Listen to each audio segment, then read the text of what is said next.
As of 2023, there are 3,112 billionaires in the world. The billionaire perspective on life is quite different from anything you've ever experienced, and it'll definitely go against many of the things you believe.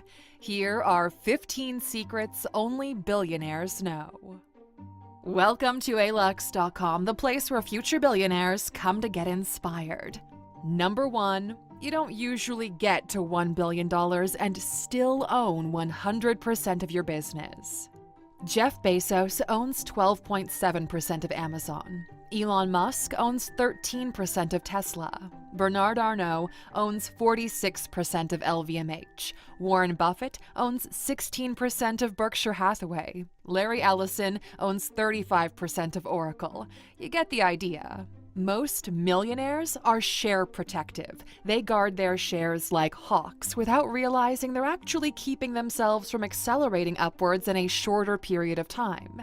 Here's a wake-up call. Owning 15% in a multi-billion-dollar pie is a lot more financially lucrative than owning 100% of your $3 million business. Number 2. Real estate will make you a millionaire. Private equity makes you a billionaire. The running joke around the ultra-wealthy is that real estate is the dumb millionaire's game. You can become a millionaire in real estate even if you don't have the brain power to do anything else. Ask any millionaire and they'll tell you almost half, 35 to 50% of their net worth is tied up in real estate. Ask any billionaire and you'll quickly realize business interests, private equity, make up for over 70% of their net worth.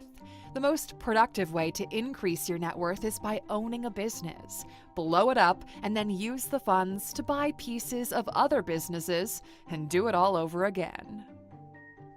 Number 3.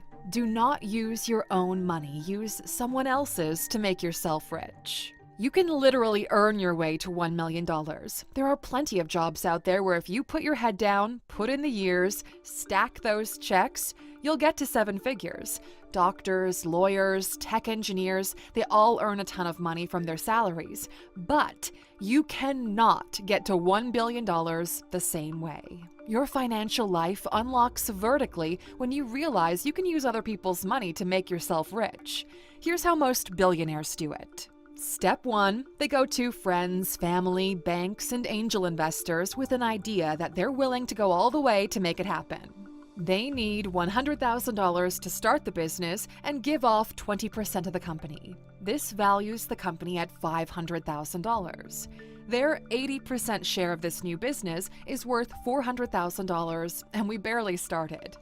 Step 2, they get some revenue and they build a team ready to scale. Let's say the company at this point is making $1 million in recurring revenue per year.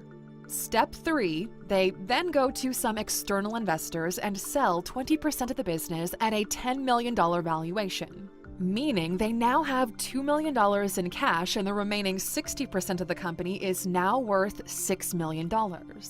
Use that $2 million to go from $1 to $10 million in yearly recurring revenue.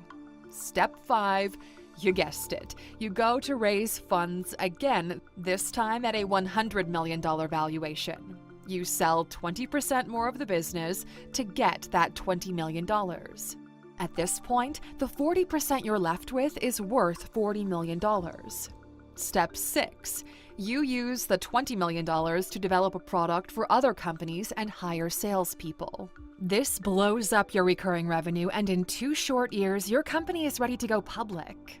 Step 7. You file for an IPO where the company floats 10% of its shares on the public market at a $10 billion valuation. You and everyone that's invested in your company along the way is now a billionaire. At every stage of this journey, you used other people's money to scale up, to hire people, to develop products, to get new sales, and with every one of those moves, the valuation went up. Now, before you call bullshit on what we just told you, know that this is the simplified model UiPath has used to IPO at a $35 billion valuation, and we were fortunate enough to learn from the founder along the way. Number 4. Everything is a buy low, sell high equation, only the scale differs. Some billionaires trade in commodities, coffee, metals, etc. Others trade in shipping those commodities where the cost of gas, people, and transport is lower than what others are willing to pay you to get it delivered. Others trade in risk, in debt. Tech and media companies trade in attention and eyeballs.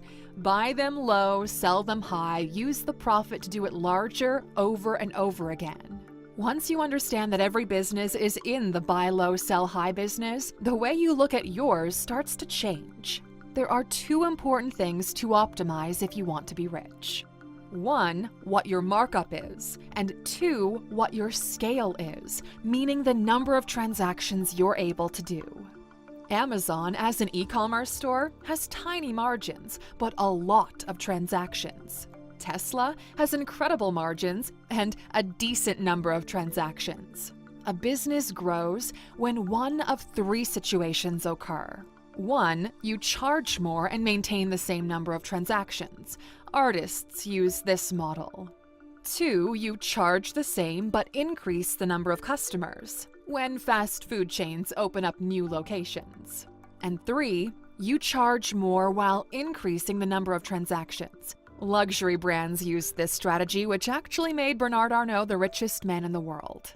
The secret most billionaires know is that once you move into a different bracket of scale, you have incredible negotiating power on how low you can buy.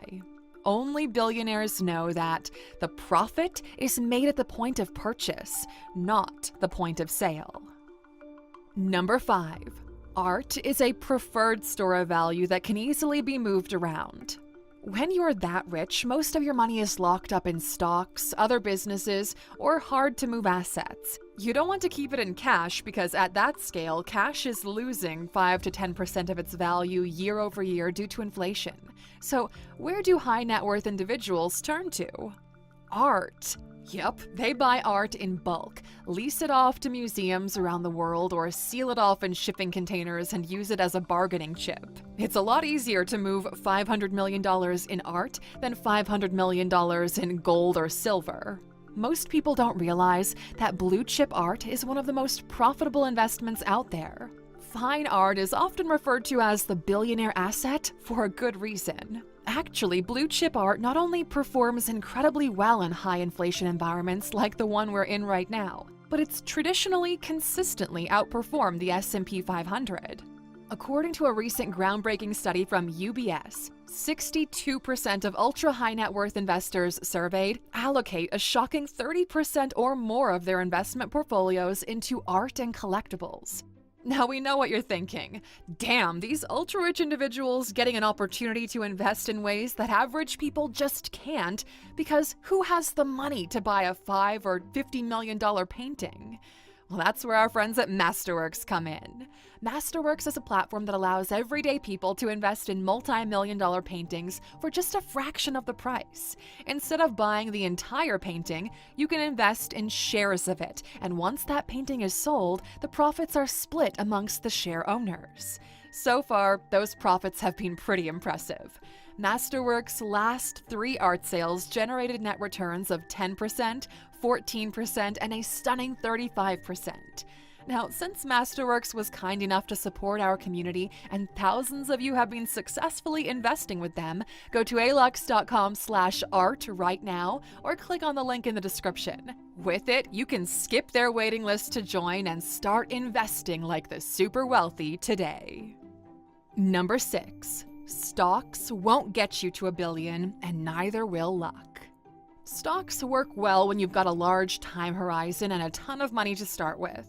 Back in the 80s and 90s, there was this trend of financial advice where they said if you simply invested $5 every day in the stock market starting when you were 20 years old and kept doing it until you were 65, you would be a millionaire. And yes, okay, we get it, the math checks out, but the market is also evolving and so are costs. These financial models tell a fancy tale that's all surface, and we think they do more harm than good, and here's what we mean by that. Warren Buffett paid $31,500 for his house back in 1958. Adjusted for inflation and market value, that same house costs around $877,000 in today's dollars. 60 years later, that house costs 28.3 times more. It's the same house, nice and old, didn't grow any new bedrooms. Take a moment to process this. The house, just by doing nothing, has almost matched the performance of professional investors. If you keep saving the $5 a day, by the time you get to your $1 million retirement, $1 million will barely buy you anything. It's the same with luck. You might luck your way into becoming a millionaire, but going from that million to $1 billion is a whole different ballgame. Number 7. Every new billionaire turns other millionaires into billionaires. Remember the use other people's money example? Well, every newly minted billionaire brings with them those who believe in their vision enough to open up their wallets in the early days. Peter Thiel was the first outside investor to back Facebook. He invested $500,000 in exchange for 10.2% of the company. When Facebook IPO'd, he sold 2/3 of his shares for $628 million after investing $500,000. Friend of the channel Gary Tan, the current CEO of Y Combinator, was the first investor in Coinbase in 2013. That initial investment of only $300,000 ended up being worth $2.4 billion. Go anywhere in Silicon Valley and these types of stories always pop up. Make your money first and then use it to back promising businesses. One of them might just be the next Airbnb. Number 8. Less than 5% of their worth is liquid.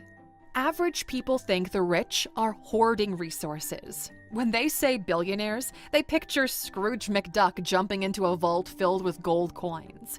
But in reality, almost all of them are paper billionaires, meaning shares they own in companies are worth in excess of $1 billion. On paper, the assets are worth as much. Usually, billionaires keep less than 5% of their worth liquid. And if they do need money, they do not sell their assets. Instead, they go to banks, show them the paper that says they're worth X amount, and then use that as collateral for low-interest loans. The bank provides them with a line of credit, and they go off to buy even more income-generating assets. When Elon bought Twitter, he didn't actually sell his shares in Tesla or SpaceX in order to come up with that money. The bank gave him the funds to buy it. Here's something most billionaires know. You do not pay tax on debt. So they would rather borrow that money using their assets as collateral. Number 9. The real money is made in a crisis. Billionaires look at the world differently than most people. Poor people look at life in terms of days, the middle class in terms of months, the upper class in terms of quarters, the rich in terms of years, and the super rich in terms of decades. People made fun of Warren Buffett's Berkshire Hathaway for underperforming for the past 10 years and critiqued his large cash position losing its value due to inflation. But Warren and Munger were just sitting on cash, waiting. They were okay with losing 1 to 3% per year because when this recession hit, they were able to purchase companies at 50 to 75% discounts. For billionaires, recessions are like the Black Friday event of the decade. Everything you really want is on sale. And that's one of their secrets. It's not the day-to-day you focus on. Instead, you make 2 to 3 plays per decade which are strategic for growth. Number 10. They all had and still have experts minimizing risk and increasing returns. There's no such thing as a self-made billionaire, at least not in the way that people think about them. In order for you to have the time and mental space to focus on exponential growth, you need to know that almost everything else is taken care of. You find great accounting firms to mitigate all financial risk. You find great legal firms to mitigate all liabilities. Great managers and CEOs steadily take the company to the next level. Along the way, you have to rely and trust other people's expertise to get you to the next level. All of these billionaires surround themselves with experts who can point out exactly the inflection points and how to position yourself for them. These people are called executive coaches, and every big CEO has a couple of them on council. At this level, they cost between a few $100,000 to a couple of $1 million per year. Their job is to keep the CEO focused and provide clarity of thought. Very much like a coach trains and prepares professional athletes for a big game. Just think how incredible it would be to have one of these world-class super coaches available to you. Just how quickly would your life improve, and how quickly would you crush your goals? Well, now you can, my friend. We pay these coaches on your behalf, and you get to learn from them in the ALUX app for a fraction of the cost. This way, you have access to not one, but multiple industry experts that are focused on the practical side of growth. We recently did a survey amongst our users, and over 60% of respondents say they've already crushed their main goal after 1 year of using the ALUX app, with another 30% saying that they're closing in fast. Everyone who uses the app has found it a game changer, and we couldn't be more proud to be the ones behind it. Honestly, the ALUX app will probably create more millionaires than any financial book out there. So go to alux.com/app right now and just see what it does for you and your life. Number 11. Very few billionaires are direct to consumer. Most of the money is in enterprise deals.